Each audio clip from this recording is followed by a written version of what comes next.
सागर को जब पता चला कि पूनम दोबारा मां बनने वाली है तो वो चिंतित हो गया कि घर से दूर अकेले कैसे संभालेगा। बड़ी बेटी रिया 5 साल की है और स्कूल जाती है। सागर को 1 महीने के लिए ट्रेनिंग पर भी जाना है।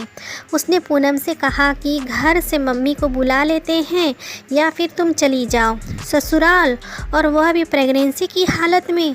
प्लीज़ सागर, यह मुझसे मत कहना।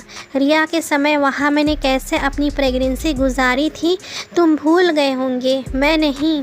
वह तो अच्छा हुआ कि आपने बोल दिया था कि पायल दीदी की तरह मेरी भी पहली प्रेगनेंसी मायके में होगी, वरना मैं तो शायद बचती भी नहीं। नहीं, मैं अकेले सब मैनेज कर लूँगी, लगे तो एक काम वाली और लगा लूँगी, लेकिन आपके घर बिल्कुल नहीं जाऊँगी।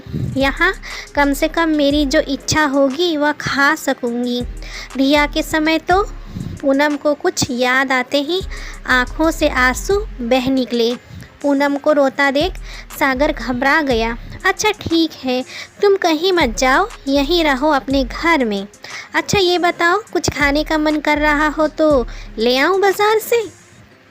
हाँ बिल्कुल, आप मेरे लिए बाबूराम के यहाँ से गरम समोसे और मावा जलेबी ले आइएगा। इस रिया ने तो मुझे पूरे 9 महीने कुछ खाने नहीं दिया सिवा दही और रोटी के। अब देखना है कि यह बेबी कुछ खाने देगा या फिर ये भी अपनी दीदी की तरह उल्टी ही करवाएगा। पूनम भी मुस्कुराते हुए बोली। सागर बाज़ार चला गया और पूनम ने रिया को बताया तो वह सुनकर खुश हो गई। सच्ची मम्मी, मैं दीदी बनने वाली हूँ। मम्मी आप टेंशन मत लेना, मैं अब बड़ी हो गई हूँ और आपका अच्छे से ख्याल रखूँगी। रिया की समझदारी भरी बातें सुनकर पूनम निश्चिंत हो गई कि वह अपनी प्रेगनेंसी संभाल लेगी। रिया अपने कमरे में अपनी डॉल को बताने चली गई और पूनम 6 साल पहले अतीत में खो गई। सागर की सरकारी नौकरी है।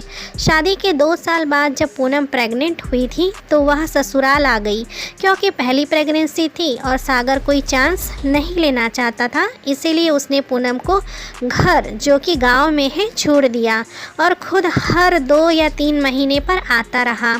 गांव में पूनम को बहुत ज़्यादा परेशानी हो रही थी, क्योंकि सास को उससे ज़्यादा अपनी बेटी, क्योंकि वह भी प्रेग्नेंट थी, तो उसकी फ़िक्र थी। अब ससुराल में हो तो सभी कामों की जिम्मेदारी भी बहू की ही होती है। पूनम सब काम कर लेती थी, लेकिन खाना बनाते समय उसे मसाले से उबकाई आने लगती। उसने सासू जी से कहा, मम्मी जी मैं सब खाना बना दूंगी, लेकिन मसाले वाली सब्ज़ी आप बना दीजिए। पूनम का यह कहना उसके ऊपर कहर बरस गया। तुम कोई पहली नहीं आई हो जो पेट से हो, मैंने भी 5 बच्चे जने हैं घर का काम करते करते। पूनम के लिए प्रेगनेंसी एक सज़ा बन गई। एक तो ससुराल गांव में, जहां 5 बजते ही लाइट चली जाती और सुबह 4 बजे आती। सागर भी उसके पास नहीं था जिससे वह अपनी तकलीफ़ कह सके। उसे भूख लगती और चीज़ें भी खाने का मन करता, लेकिन वह कुछ भी खाती उसे उल्टी हो जाती और उसके बाद उसका बीपी भी कम हो जाता। वह निढाल बिस्तर पर पड़ी रहती, लेकिन सासू जी एक बार भी हाल चाल नहीं लेती। उल्टा घर के कामों में देरी और उनकी भूखी बेटी नंद के लिए खाना नहीं बनाया, उसके लिए ताने दिए जाते। उन तानों को पूनम दही और रोटी खाकर पचाती। सिर्फ दही था जिससे खाने से उसे उल्टी नहीं हो रही थी। सागर के आने पर वह शहर जाकर चेकअप कराती थी, क्योंकि सासू जी अपनी बेटी को तो शहर ले जाकर सोनोग्राफी करा आती थी, लेकिन बहू के लिए वही गांव के डॉक्टर को बुलाकर चेकअप करा देती थी।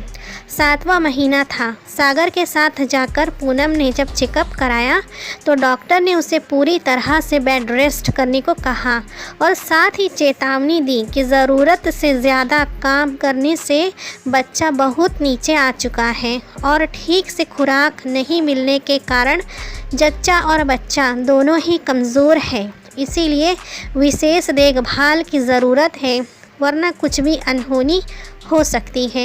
यह सुनने के बाद सागर ने पूनम की तरफ गुस्से से देखा तो उसने सब सच्चाई बताई। घर आकर सागर ने अपनी मम्मी से कह दिया कि जब पायल की पहली प्रेगनेंसी मायके में हो रही है तो पूनम की भी मायके में ही होगी। पूनम को मायके पहुंचा दिया और सासू जी से पूनम के प्रति अपनी मम्मी के खुश्क व्यवहार के लिए माफ़ी मांगी।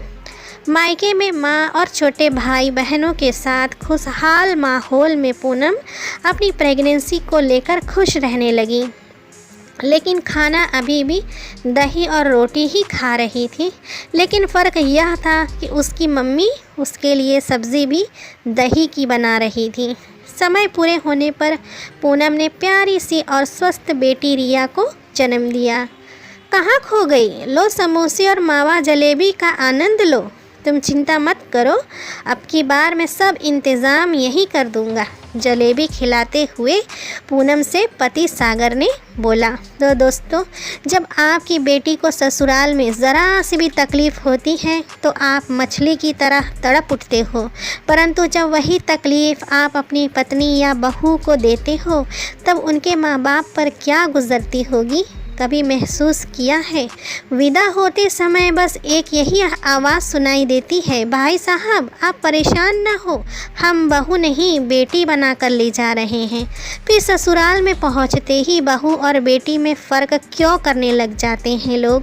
इस विषय पर आपकी क्या राय है और कहानी आपको कैसी लगी? लाइक कमेंट करके ज़रूर बताएं। चैनल पे नए हो तो सब्सक्राइब ज़रूर से करिएगा दोस्तों। मिलते हैं अगली कहानी में, तब तक के लिए धन्यवाद।